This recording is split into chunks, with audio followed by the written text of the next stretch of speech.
passing judgment for hours in bed, after I had slept the day away, and I stopped. I stopped, because I knew I was doing it. It made me so mad at myself. I finally had been doing so good, but sometimes something happens to bring me back to reality. My mother warned me that desperation has a way of manifesting itself in many, many ways, and that this may be one of them. She told me that she would keep it a secret, that she didn't need to tell anyone yet. I had to wait until she was ready, which she said could be a long time. I would get nothing more from her other than one of those vague pieces of prose.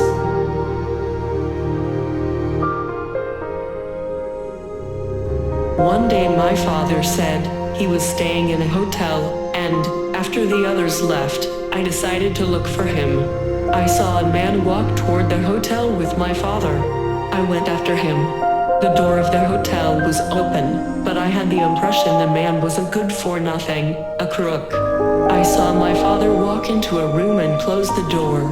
As I stood there, I remembered what I had seen when I was a little girl, and I realized my father had just found a man who was willing to betray him. The bastard stole him from us, and he didn't even know what had witnessed this loss.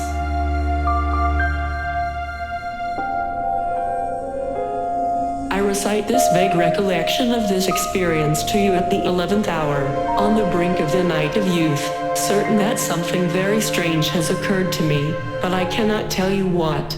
I cannot remember my dreams, either, or if I do, the content. They fade like the merest shadow. I don't want this, I shout again, as another dandelion is trampled beneath my foot, this time my weaponless left leg now a futile ramrod thrusting through the waist-high grass.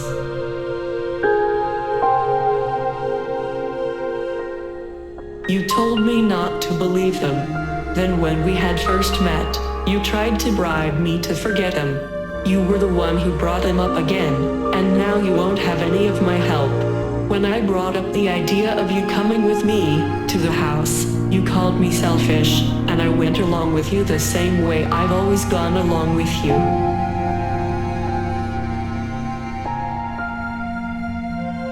But significant things trouble me now. I look at this, and I feel a horrible feeling that I cannot place. A feeling that some of my teeth are going to be filled in the weeks to come, like pieces of glass lodged into my gums, warding off the dentist, trying to make me return. That feeling is horrifying, but I cannot place why I feel it. But it is there.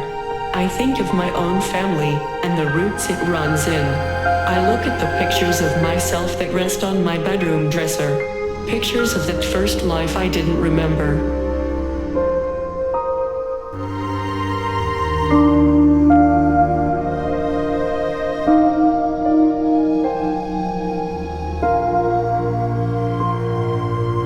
When I was older than my parents, years older than when they perished mere days apart, I had to live through the same pains and tragedies, the very things that I'd buried deep inside. I had to live through it all over again, for no other reason than I had to know if I could. The other night, the thing that I'd done to the pupil hadn't been to punish her, but to show her my pain and suffering, to make her understand that she would suffer if she were in my shoes.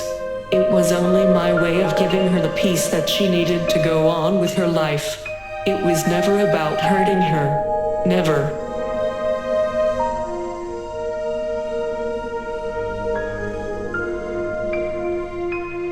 Like a vernal flow of growing. A part that seemed happy that there was just someone else here to play with.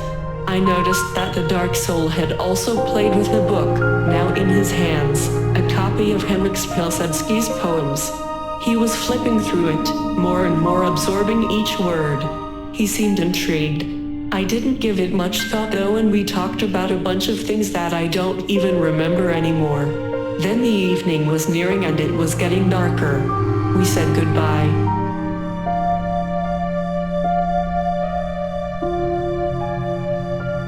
Strangely enough, these perspectives are actually often similar.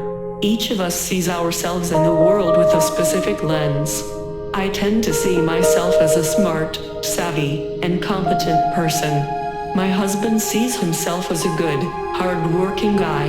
Both of us tend to view the world from the perspective of others, and we think, intuitively, that people who like to help other people are likely to be especially good people, while people who avoid helping others are likely to be not so good people. Is this an accurate way to view the world?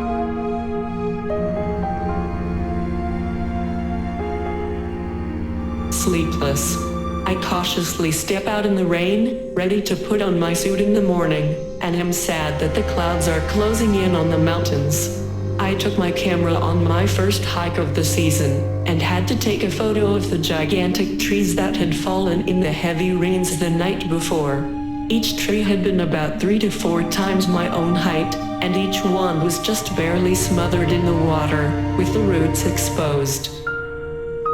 It takes a phenomenal deal of humility to expose yourself like that. To get involved in the innermost thoughts of another person so that they could be seen through your eyes, one by one, makes you less of a person.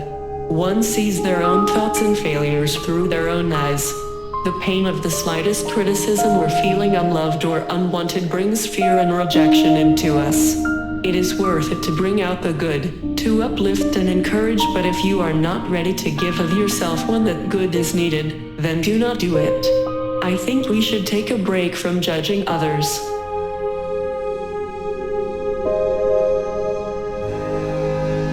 Maybe there is a story behind each person. Maybe they have a dark side or have lost hope. I attempt to take time to ask, what is my thought life telling me about you, about me, about this? Then listen, with an open heart. As we learn about each other, we can begin to love better. That love is an investment that never has to be paid back. When we let people into our inner lives, let us trust them, let us love them, the cycle of pain begins to break down. Our friends will come back when they are ready to hear about you and love you from a place that is pure and genuine, a place that they can bring you to when you are ready.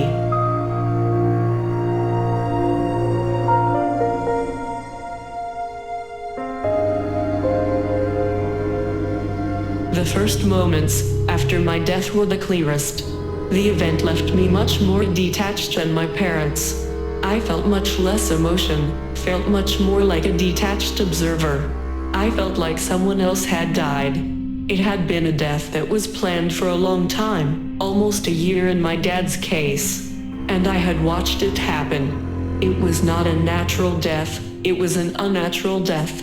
I was so detached that I thought I was seeing the most absurd thing possible.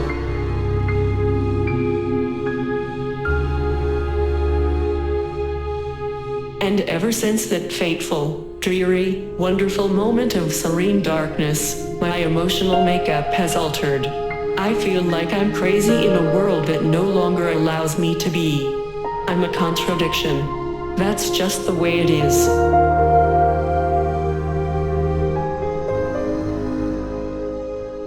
I arise from a partially eternal slumber and am forced to spend the rest of my days trying to know myself and to make some semblance of a life for myself in the place I've never visited, and as some say, never to return from. I have left behind all of those things that mattered, for reasons which I will never understand. Even in my dreams I had never left my old life behind, I was there at the beginning. When I wake, I always feel a bit of relief. I am no longer lost in the immensity of space. I am no longer lost in the immensity of space. I am no longer